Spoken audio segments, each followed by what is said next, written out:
So, మళ్ళీ స్కూల్‌కి పెట్టాలనే ఆలోచన ఎందుకొచ్చింది? 2000 సంవత్సరం అండి. అప్పటికి మా సంస్థలో వరుసగా 10 సార్లు స్టేట్ ఫస్ట్ ర్యాంకులు సాధించాం. Group 1, group 2, junior lecturers, degree lecturers, DSC ఇలా కంటిన్యూస్గా 10 సార్లు కాంపిటేటివ్ పరీక్షల్లో స్టేట్ ఫస్ట్ ర్యాంక్ వచ్చింది. మా పేరు చాలా ఉధృతంగా ఉంది. అప్పుడు దాని పేరేంటి sir? Apex centre for exams, okay. Narayanguda, Guntur, Vizag. కొన్ని సంవత్సరాలు అయితే హైదరాబాద్లో 2 చోట్ల, నారాయణగూడలో, దిల్సుఖ్ నగర్లో. ఓకే. సో చాలా ఉధృతంగా నడిచేది. నా వ్యాసాలు ఒక ప్రముఖ దినపత్రికలో వస్తే కొన్ని లక్షల మంది దాన్ని ఫాలో అయ్యేవాళ్ళండి. ఆ దశలో నుంచి అప్పుడు 2000 సంవత్సరంలో గ్రూప్ 2 నోటిఫికేషన్ వచ్చింది.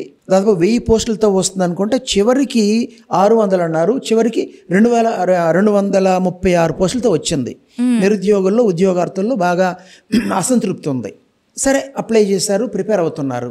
ఇంకా ఎగ్జామ్కి నెల రోజులు ఉందనగా ప్రభుత్వము 136 అసిస్టెంట్ సెక్షన్ ఆఫీసర్ పోస్టులని వెనక్కి తీసుకుంది. అంతకు ముందు కానీ ఆ తర్వాత కానీ ఎప్పుడూ అలా జరగలేదు.